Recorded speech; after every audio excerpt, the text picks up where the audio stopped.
अस्सलाम वालेकुम स्टूडेंट, बात करेंगे पायोजेनिक लिवर एब्सेस की। पायोजेनिक लिवर एब्सेस का ये याद रखना है कि जो इसकी इंपॉर्टेंट कॉजेज़ होती हैं, कॉजेज़ में हमारे पास क्या आते हैं कि it could be due to biliary obstruction के कोलेंजाइटिस जो है वहाँ से लिवर में एब्सेस हो रहे हैं, कि बिलियरी ट्री के थ्रू लिवर में एब्सेस हो रहे हैं। हीमेटोजीनस स्प्रेड के थ्रू हो सकता है कि पोर्टल वेन के लेवल पे कोई मसला आ गया, पोर्टल वीनस सर्कुलेशन में कि इंट्रा एब्डोमिनल इन्फेक्शन हो गया, या हेपेटिक आर्टरी में कोई बैक्टीरिया हो गया। डायरेक्ट एक्सटेंशन हो सकती है थ्रू योर कोलिसिस्टाइटिस, किसी ट्रॉमा की वजह से हो सकता है विच इज़ आइदर पेनिट्रेटिंग और नॉन पेनिट्रेटिंग। एंड कोई infection of the liver tumour या cyst can cause pyogenic liver abscess.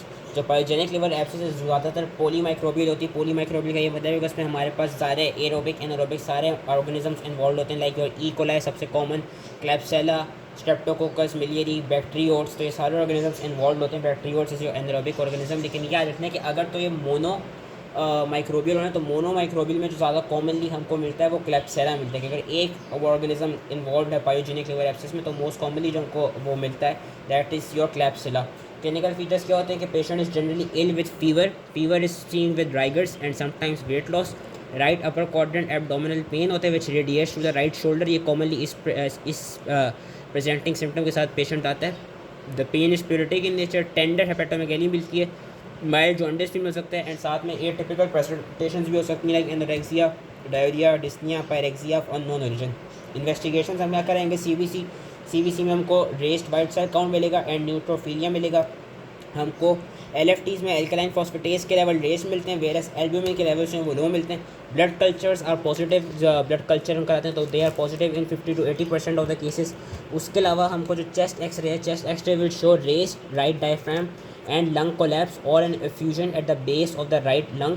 के राइट लंग क्योंकि लिवर राइट साइड पे इन्वॉल्व है, तो जो टेंडर हेपेटोमेगैली हुई उसकी वजह से हुआ क्या, राइट साइड पे हमारे पास प्यूरल एफ्यूजन हो गई है, या उसकी वजह से जो राइट डायफ्राम है वो रेस्ट हो गया। एंड इसके अलावा हम जो पायोजेनिक एब्सेस है उसको हम इमेजिंग टेक्निक्स में आए तो अल्ट्रासाउंड के थ्रू भी डिटेक्ट कर सकते हैं। 80% ऑफ द टाइम भी डिटेक्टेड थ्रू अल्ट्रासाउंड। बाकी हम सिटी कॉन्ट्रास्ट सिटी के साथ भी हम क्या कहते हैं डिटेक्ट कर सकते हैं कि we detect over 95% cases of the pyogenic liver abscess through CT with contrast. And ये है कि जो नीडल एस्पिरेशन होती है under ultrasound guidance that further confirms our क्या कहते हैं डायग्नोसिस प्रोवाइडेड कि हमारे पास कल्चर और सेंसिटिविटी की रिपोर्ट है। मैनेजमेंट जो मेडिकल मैनेजमेंट है वो मैं अभी बाद में बताता हूँ मेडिकल मैनेजमेंट क्या है, क्योंकि वो याद रखनी होगी। वैसे अलग से याद रखना है कि अगर तो मेडिकल मैनेजमेंट ना काम पर कर पाए कि आपने 3 डेज़ तक मेडिकली ट्रीट करने की कोशिश की, नहीं ठीक बेहतरी आई, या जो सिस्ट है सिस्ट का साइज़ देखा है कि वो मोर देन 5 सेंटीमीटर आ रहा है, दैन हम क्या कराते हैं, we go for ultrasound guided percutaneous aspiration, और we go for percutaneous aspiration, or we go for ultrasound guided drainage with a catheter placed in the abscess if the abscess is large and not responding to antibiotics। तो ये वाली treatment है, मैं फिर से go through कर लेता हूँ कि अगर तो मेडिकल ट्रीटमेंट ना हो रही हो then we do percutaneous aspiration of the pyogenic liver abscess। अगर एस्पिरेशन नहीं हम कर सकते तो हम क्या कराते हैं, वी ड्रेन द पस या we drain the abscess with a catheter placed in the abscess under ultrasound guidance, and it is only required if the abscess is large or not responding to your क्या कहते हैं antibiotics. जो antibiotics हम कौन सी देते हैं वो हम अब बात कर लेते हैं कि मेडिकल ट्रीटमेंट क्या होती है। इसकी स्क्रीनशॉट ले लीजिए। This is the main medical treatment जो कि हम ज़्यादातर ये जो है इनको 4 to 6 वीक्स के लिए प्रिस्क्राइब करते हैं कि ceftriaxone 2 gram in 100 millilitre of normal saline IV once daily with metronidazole. Metronidazole should be given in dose of 500 milligram IV 8 hourly, यानी 3 टाइम्स डेली। कि 8 आवरली ये नहीं होती, मेट्रोनिडाजोल इज कॉमन फ्लैजिल को हम मेट्रोनिडाजोल कहते हैं।